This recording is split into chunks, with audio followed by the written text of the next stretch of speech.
This is how we country down in the boondocks. This is how we country out in the sticks. Bonfires, mud tires, cowgirls, and cold beer. This is how we country, how we do this.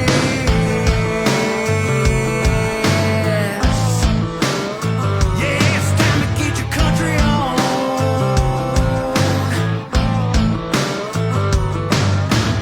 Moving that dirt till it hurts, strike payday. Cash that check in a one-horse town. Punching that clock non-stop till the weekend. I soak the beer, throw the tailgates down. Find a dirt road that no one knows, light a bonfire. Find a George Strait song, turn it to 10. Kick up your boots, raise the roof on a good night. Time to get rowdy with a few good friends. It's finally Friday, ain't going down till the sun comes up. Doing things our way, living that simple life that we love. This is how we country down in the boondocks. This is how we country out in the sticks. Bonfires, mud tires, cowgirls, and cold beer. This is how we country, how we do this. This is how we country up in the holler. This is how we country off an old dirt road. Skull rings, denim jeans, whiskey bent and hellbound. This is how we country, this is how we roll.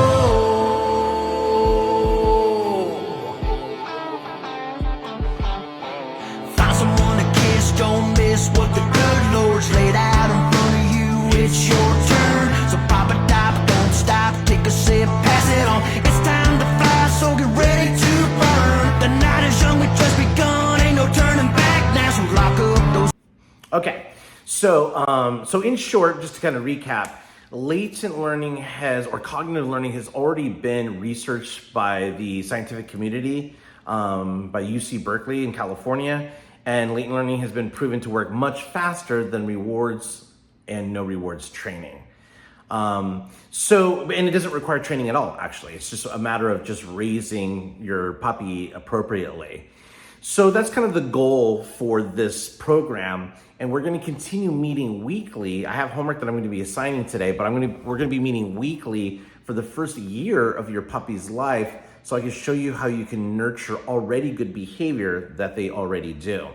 One of the things that you'll notice in the very beginning of the webinar is I added some footage of me just having a good time with my wolf dogs, that's where I show the skill set of my wolf dogs.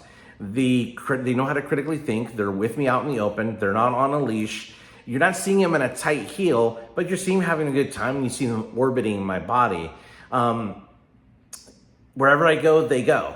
And they also aren't overly reactive to situations. They know how to think through things because it's their responsibility to make sure they don't lose me is kind of the most important part. I used to have an old motto that I used to have on some business cards and some t-shirts, and it would say, it went something like this. It said, a trained dog only comes to you when you call them, but a latent dog, you don't ever have to call, they're already with you. It's kind of the same with my wolf dogs. I don't have to recall them. They just won't leave me. They just know not to let me get far. They always have a line of sight with me. If you noticed also too, right before we started the webinar, there was footage of an off-leash wolf dog walking through the streets of Paris. And you can hear this guy going, oh my gosh, there's a loose wolf dog in Paris. And as the wolf dog started walking, he then eventually realized, oh, there's this lady, a woman walking, and it's very clear that it's her wolf dog because her wolf dog is joining her. It's keeping track of her. You'll notice that as it was walking through the streets, it already had the conscious understanding of don't walk in the street and get hit by a car. It already understood not to walk through an open storefront. It was mainly just trailing behind her and trailing ahead of her. You could even see it at one point when it was walking around the corner, it stopped and looked back to see whether she was actually going to go that direction or not. And when she kept walking, he went, oh, no, we're still going this way. And you could see him kind of catch up with her. That is something natural called free walking. Some dog trainers don't know what free walking is because they're so used to controlling a heel. But free walking is a very natural walk where you're staying with your pack. And that's how actually wolves in their natural environment walk with each other. They don't heel like in a single file line. But they're conscious, they're autonomous. They know how to stay out of trouble. Like I said, it's very similar to having a homeless dog that can think for itself. So that's what we're going to be doing, is I'm going to be showing you how to recreate that with your own wolf dogs. But before we get into the natural development of puppies and what we need to be working on for your first 2 weeks of homework, does anybody have any further questions for me pertaining to what we just kind of went over? Is really, you can't let them meet the other dog in the house? How many weeks is your puppy going to be when you get her? Getting her next weekend. When you get them? She'll be, it's my daughter's puppy, 8 to 10 weeks. Okay. The reason why I say that is because when you pick up your wolf dog puppy, it's kind of considering it den robbing. I know it's not technically den robbing. I know that your daughter purchased her puppy fair and square. But one thing that the puppy knows for sure is that their situation has completely changed. So they were in an environment that they started to get very naturally comfortable with. Their mother was there, their litter was there. The humans that they know at that point that brought them comfort was there. And now they're being stripped away from that. So not saying that it's always a traumatizing experience for a puppy when that happens, but it is always a major change. And I always tell people that if you're picking up your puppy and you're driving back home with your puppy, whichever person in the family wants the puppy to attach to them shouldn't be the person driving. It should be the person that's holding the puppy during that transition into the new home, because they're going to attach themselves to that person. And that's really good bond building through that experience. But once you get home and your puppy sees another dog, it's going to attach itself right away to that other dog. That dog is going to end up being its mentor. Oh my gosh, something I'm more familiar with. And I'm going to follow this dog's lead as far as feeling comfortable here. So you want to make sure that that bond or that opportunity is attached to you, not your existing dog. You don't want your existing dog to be the mentor of your puppy. You want your puppy to be autonomous and also bonded and have a symbiotic relationship with you. So I used to tell people that for at least 72 hours, just make it be about you and your puppy. But in all honesty, the longer, the better. So I would say 3 weeks. 3 weeks is plenty of time for your puppy to get its bearings in its new environment, understanding its new environment, and also really growing a bond with you and your family members. And by then, it'll already know that there's an existing dog there. It'll figure it out within that 3 weeks, but it won't actually get to interact and attach itself to that dog during that time. Because what will happen if your puppy attaches to your existing dog is you'll realize that when your puppy panics or gets insecure, it'll always defer to the existing dog instead of deferring to you. If your dogs are off leash and your existing dog takes off, your puppy is, which will be older by then, is going to go follow that dog. It's not going to stay with you. If you want to get your wolf dog back, your best bet is to recall your existing dog if their recall is up to par, and then your wolf dog puppy will be following your existing dog. But you don't want that kind of a relationship. You want to be the primary source of that bond, and we want to protect your bond. And that's the reason why I tell people that from the very start. Okay, does anybody else have any other questions before we move on to puppy development and nurturing? Yes, I have a question. Thank you. If you don't believe in toys with when they're teething, like, and you said something in the video about like using sticks and stuff, what if they... Okay, I think we have a misunderstanding on that one. So I'm not saying to give them things in the yard or sticks in place of toys.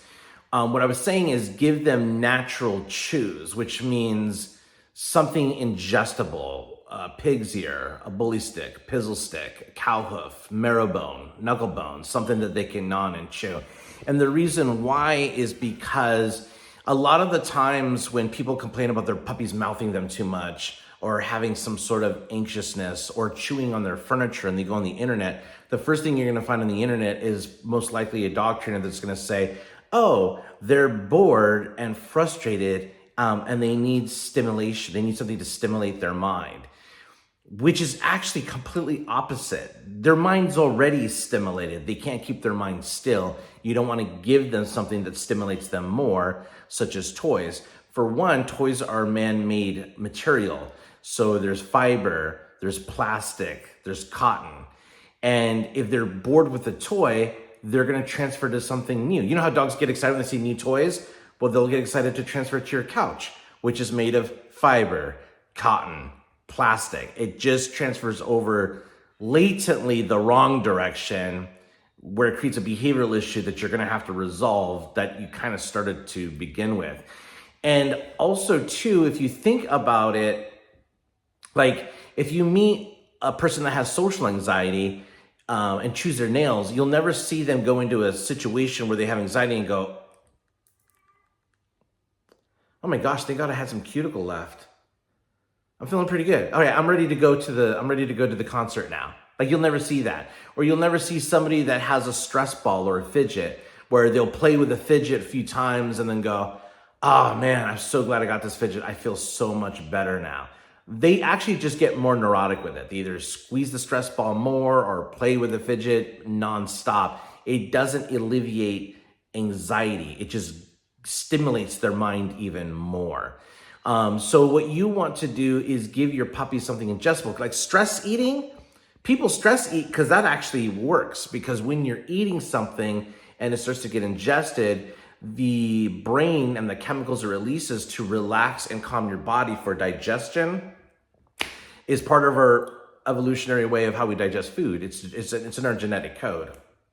And so that actually works. So that's what you want to do, is to help with your puppy antics.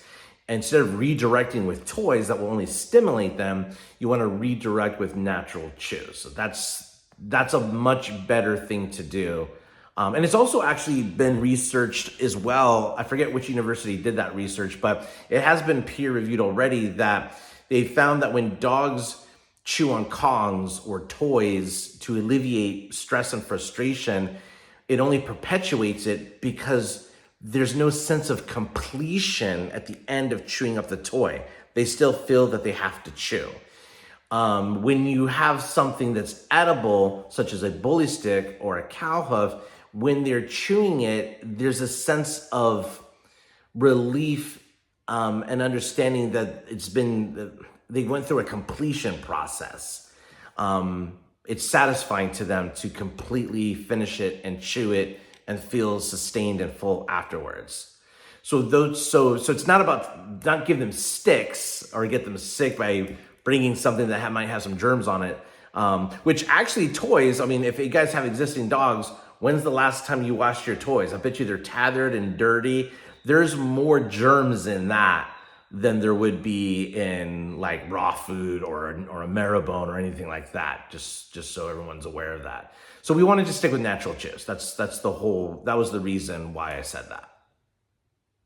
Yeah, yak chews, perfectly fine. The yak chews are ingestible. Okay, does anybody have any other questions before we move on? Okay, good to go, moving on.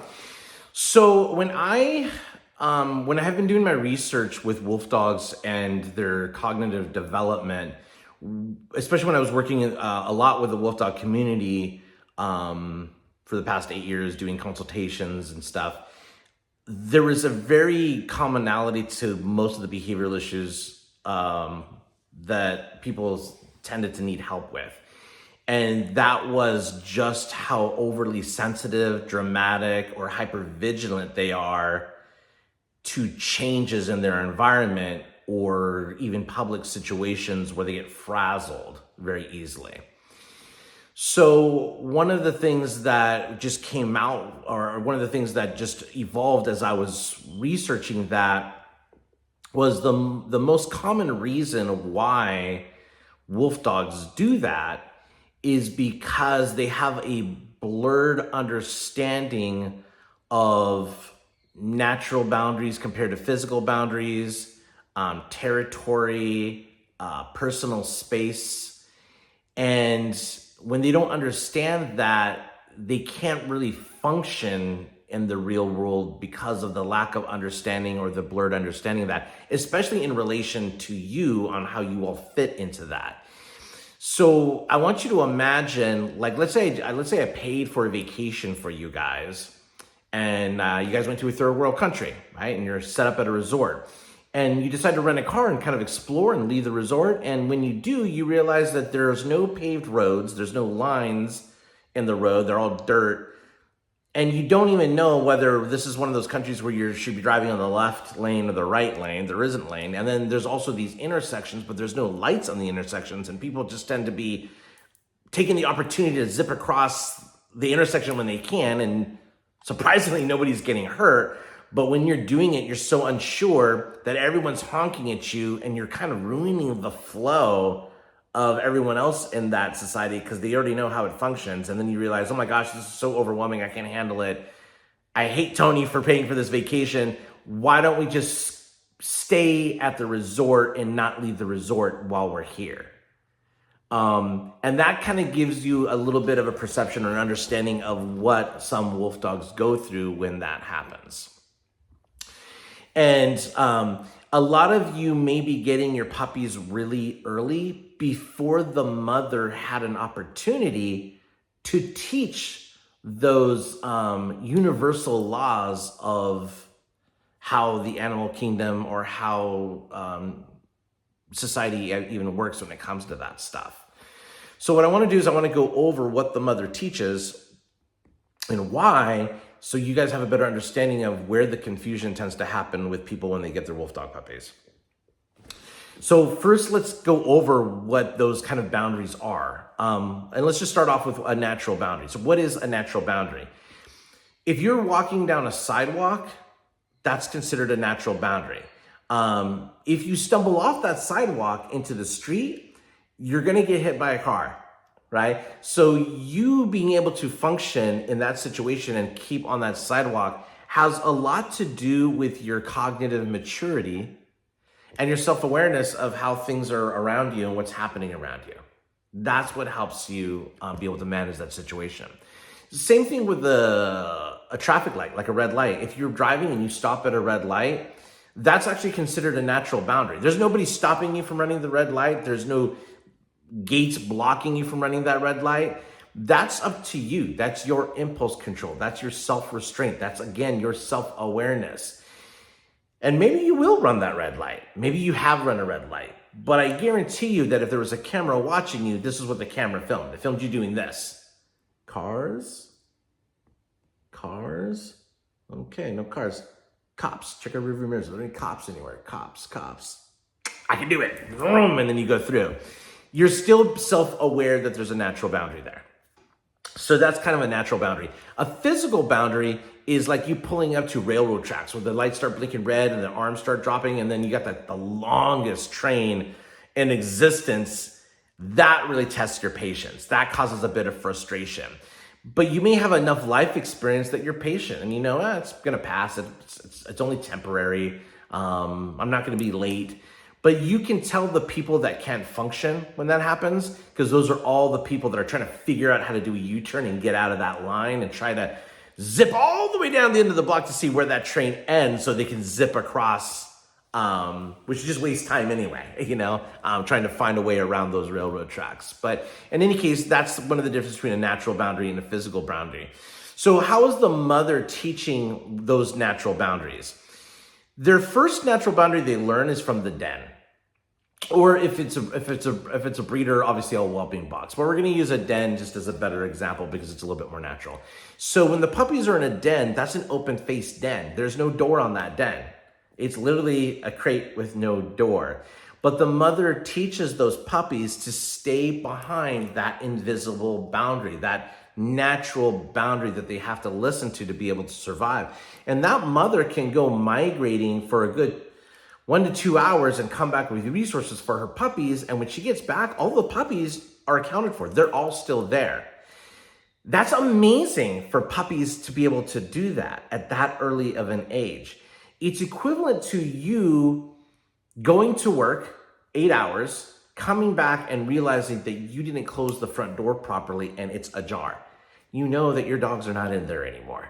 But when you do go in, you see your dogs just laying on the couch going, oh, hey, you're home early. You left the front door open. You just sat here and just waited.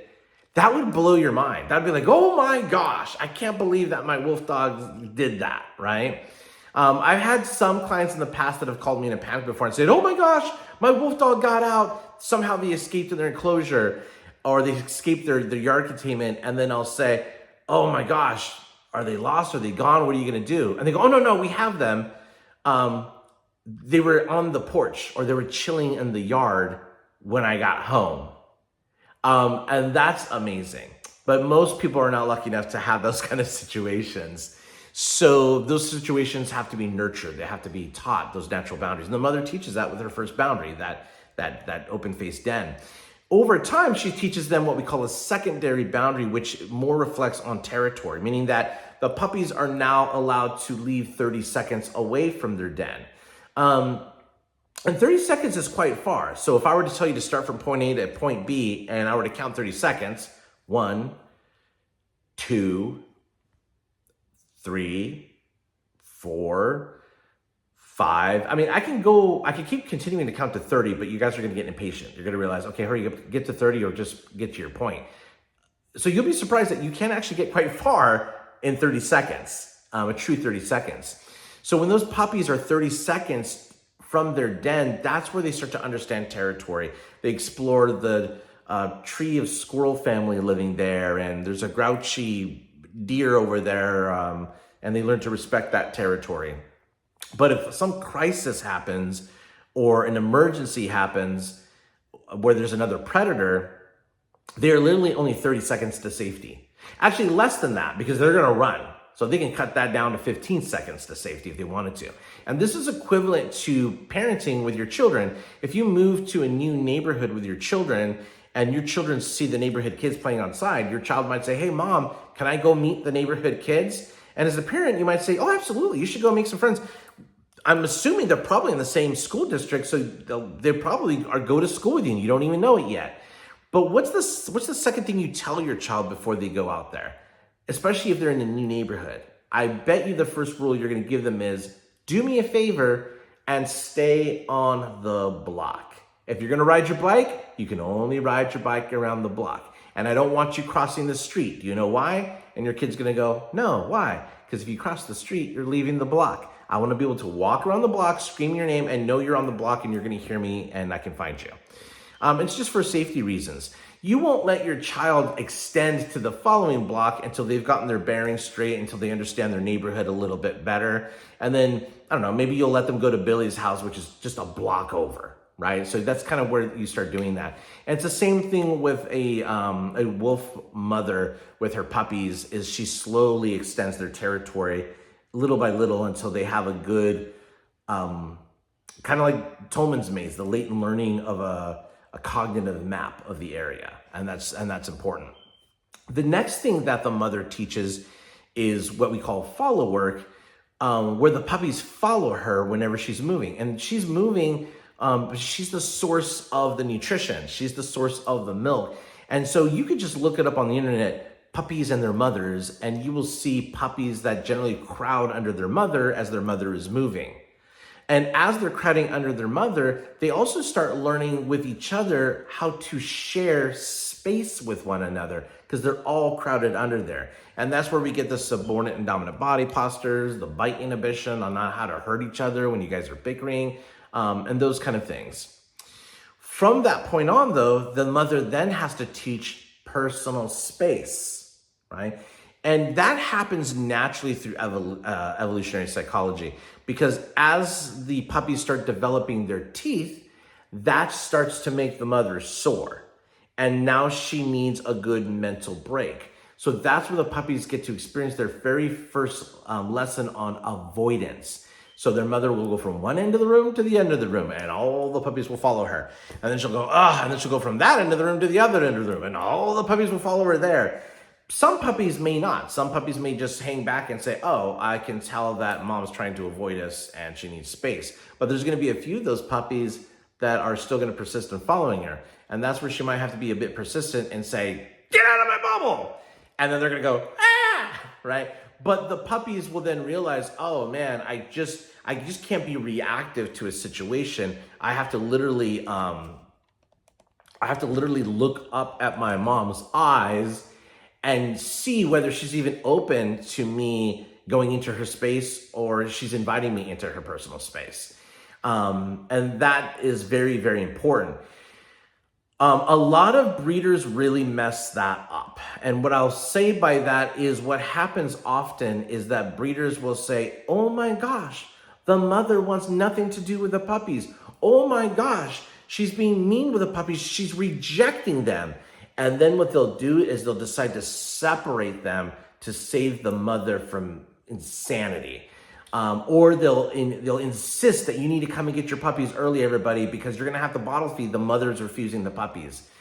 And they're interrupting an evolutionary process that's very important for communication and the understanding of boundaries and space. And then they kind of leave not knowing any of that. And that's going to be, if you guys get really young puppies, like 3 or 4 weeks, that's going to be your responsibility to teach those lessons.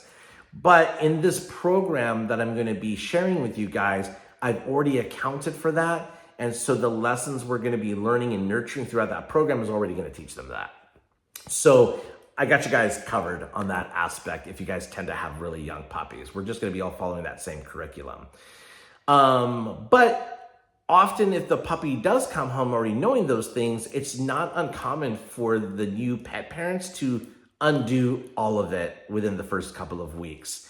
As a matter of fact, a lot of times when I talk to clients, they go, oh, I was going to do board and training, or I was thinking about doing board and training. The truth is that when your puppies are with their mother, especially if they're with their mother from 8 to 12 weeks, they've already been board and trained. Actually, they're already coming knowing how to navigate the world in those circumstances. But what the humans do is they often undo all of the board and training that the mom already did. It's not like they came with instruction manuals from the mom. Oh, this is when they like to eat. And little Billy, he doesn't prefer pedigree. He wants the good stuff. You know, she didn't really bring instructions for you.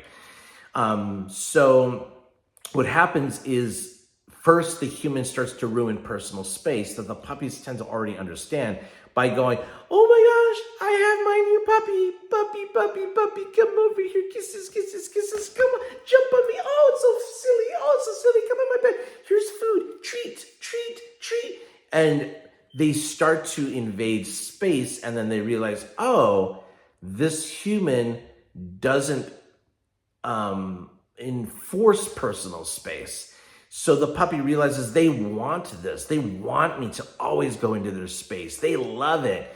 And it starts to bleed off when they become adults, where all of a sudden you can't get them to stop jumping on you, stop mouthing on you. Or when you have guests come in the house, they are rambunctious and they keep jumping on your guests and dirtying everybody. Or maybe they knock over your grandmother.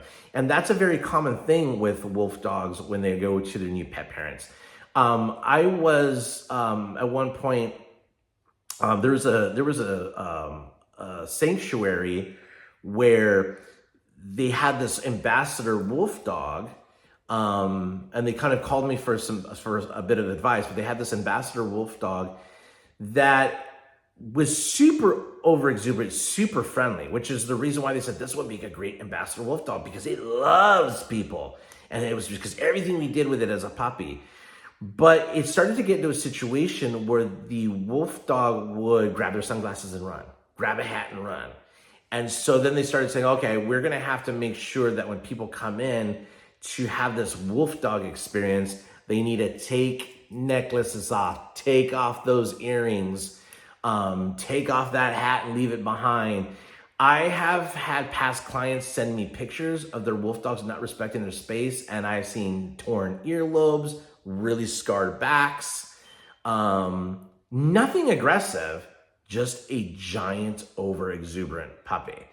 And so with this specific wolf dog, when they started telling people, you got to start tucking in your stuff because they're going to take it, it just found something else to grab, and it made a really big mistake where it grabbed a woman's ponytail and wouldn't let go. And that became a scary situation for them. But it wasn't in aggression. It was all playful puppy stuff. But we're dealing with a 100-pound puppy. So we really want to work on making sure we maintain personal space. It's super important.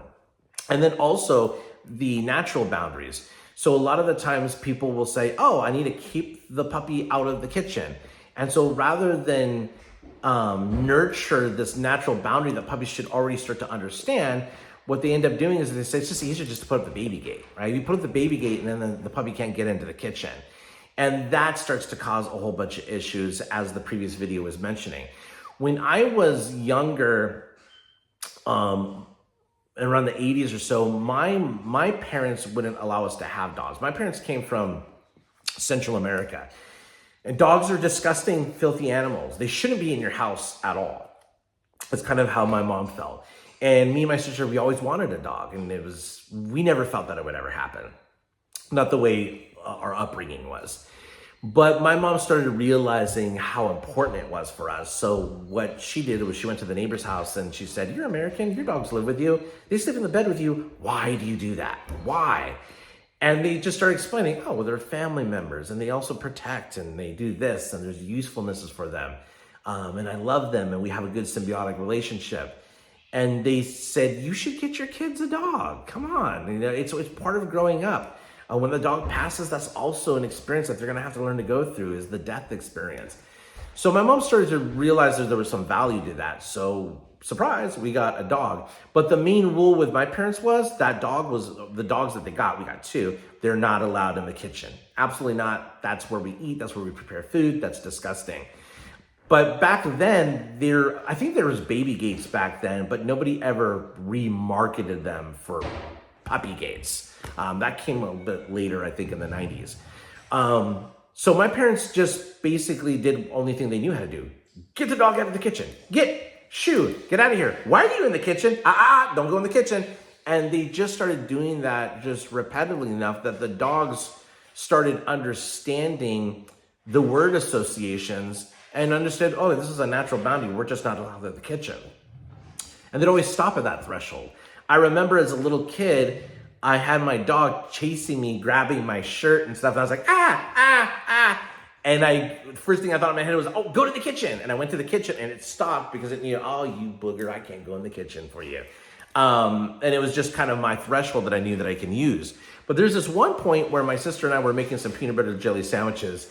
And I dropped an open-faced sandwich on the floor and got a whole bunch of jelly and peanut butter on the floor. And I'm kind of a lazy kid. I'm like, I'm not cleaning that up. But I thought, ta-ta, I have an idea. And my sister said, what are you gonna do? I'm like, Cooper, come over here. There's peanut butter jelly on the floor. And my sister said, yeah, come into the kitchen. And our dogs were looking at us and they were like, yeah, no, we're not coming in the kitchen. And I remember my sister and I at that point were going, wow, they're so dumb. Right there, they could have it. It's just right there and they won't do it. And it wasn't until later in life I realized, no, they were dumb. They wouldn't listen to the dumb kids is what was going on. They're like, I'm not going in the kitchen. Your parents know. They'll figure it out. They're going to know, right? So they just respected that natural threshold. But most people don't do that. They just start putting baby gates, closing doors, and they don't insist on taking the time to teach their puppy natural household boundaries, that they're things that they're just not allowed to be in. You teach your children that. You know, if your parents aren't in the room, there's no reason why you need to be in your parents' room. So our bedroom's off limits unless we're home. So those are all natural things that you need to work on with puppies that doesn't get done.